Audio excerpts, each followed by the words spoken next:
Dekat ayah kita pun kita panggil, kan? Panggil dengan panggilan yang beradab tambah Rasulullah. Nampak tak? Lepas tu kita kenal juga tu adab Rasulullah. Sambung. Dan sahabatnya para sahabat Nabi. Sahabat Nabi ni ada berapa orang tuan-tuan kata dalam kitab. Jadi ulama ni ternyata dia bilang berapa sahabat Nabi. Sahabat Nabi ada semua ada berapa? 114,000 orang. Yang kata ulama dia bilang berapa orang? Bilang 114,000 orang sahabat Nabi. Baik. Yang dikatakan sahabat Nabi tuan-tuan ada syarat dia. Syarat nak dipanggil sahabat Nabi ni, nak disebut sahabat Nabi ni, pertama mesti hidup sezaman dengan Nabi. Yang kedua, pernah berjumpa dengan Nabi. Yang ketiga, beriman dengan Nabi. Tiga perkara tuan-tuan. Hidup sezaman dengan Nabi. Yang kedua, pernah berjumpa dengan Nabi. Yang ketiga, beriman dengan Nabi. Jadi Abu Lahab ada setengah puak dia cakap main-main bab-bab ni. Dia kata kalau nak kira macam tu apa keturunan Nabi ni Syed, dia kata Abu Lahab pun Syed. Dia tak tahu syarat tu. Apa dah syarat sahabat Nabi? Berjumpa dengan Nabi, sezaman dengan Nabi, beriman dengan Nabi. Jadi Abu Lahab berjumpa dengan Nabi, kan? Sezaman dengan Nabi sebab puak saudara Nabi, tapi beriman dengan Nabi? Tak beriman. Maka sebab tu tak ada Syed. Awak yang tak faham sangat, kan? Cakap tu cakap main-main, nak mempersendakan keturunan Rasulullah. Nampak tak? Ngaji dulu, kan? Jangan kita ni jangan duk cari kesalahan orang, kan? Banyak kesalahan kita out, kan? Ngaji banyak sikit, pergi lama sikit. Ni tak tahu nak rat ni, nak potong ni. Buat main-main. Cakap tu bahaya tu, kan? Siapa kata? Negeri belah sana. Saya dengar ni dalam video tu, kan? Geng-geng ada PhD tu, kan? Kawan-kawan kita belum buat ada PhD, kan? Tapi bila ngaji kaedah pesantren dengan pondok ni, ngaji kita tak terus tak kata tu. Hak mengaji hak sebelah lagi tu ngaji PhD tu, dia cakap main-main. Dia kata Abu Lahab pun Syed ke? Siapa tak boleh Syed Abu Lahab?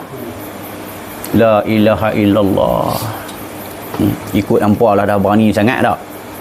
Tak tahu dah. Itulah maksud dia sahabat-sahabat Nabi. Nabi lah, hadis Nabi pernah berkata ashabil kal nujum. Panjanglah hadis tu, kan? Tapi pendek sudah. Ashabil kal nujum, sahabat-sahabatku seperti bintang. Nujum tu bahasa Arab, bahasa Melayu maksud dia bintang. Dengan mafhum apa? Yang kata nujum tu makna bintang. Yang dikatakan bintang tu cerita ada mafhum dia. Apa dia mafhum dia? Dia apa? Bintang tu. Apa sifat bintang kita tengok? Dia mencerahkan alam ni, kan? Tuhan buat bintang di langit dan cerah alam ni. Jadi Nabi perumpamakan sahabat dia seperti bintang, kan? Mana-mana ikut sahabat dia akan dapat jalan keluar, kan? Seperti bintang tak menyuluh. Jadi ikutlah mana sahabat Nabi. Dan sahabat-sahabatnya sebaik-baik ini umat. Jadi nak bang umat yang terbaik sekali dalam dunia ni, umat yang terbaik sekali dalam dunia, umat mana? Umat Nabi Muhammad. Lepas tu pada tak tahu dah. Kurun yang terbaik sekali ni kurun sahabat. Umat yang paling terbaik dalam dunia adalah umat Nabi Muhammad. Daripada start dari Rasulullah Nabi Muhammad ni sampai kiamat, umat yang terbaik adalah umat Nabi Muhammad, kan? Dan zaman yang terbaik sekali zaman Rasulullah dengan zaman sahabat. Kan? Tahu dah. Kita sebaik-baik ini umat. Dan sebersih-bersih apa? Dan sebersih-bersih kelepasan. Kelepasan. Dan sebersih-bersih kelasan. Kelasan makna apa? Sebersih-bersih kelasan dengan makna sebersih-bersih martabat. Dan sebaik-baik kurun, kan?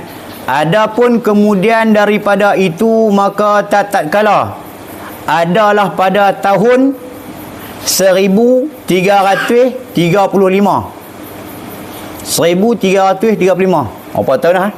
Lah 1445, kan? Ni 1335. Jadi 110 tahun. 110 tahun lebih kurang, kan? Bukan 110 tahun dah. menuntuti daripada hamba oleh setengah saudara yang adalah hamba, menuntuti daripada hamba oleh setengah saudara yang adalah hamba ini dhaif. Jadi musannif ni, pengarang kitab ni kata apa? Pada tahun 1335 ni menuntuti, ada orang minta musannif ni, pengarang kitab ni, Syekh Ismail Fatani ni, pada Bakurah ni, pada ni, minta dia apa? Karang sebuah kitab. Kan. Jadi kitab Bakurah umur apa? 110 tahun lah. Kan. Kalau tahun masih berapa? Lah 2023. Makna 1923 lah. Betul tak? 1923 apa? 110 tahun 1913. 1913.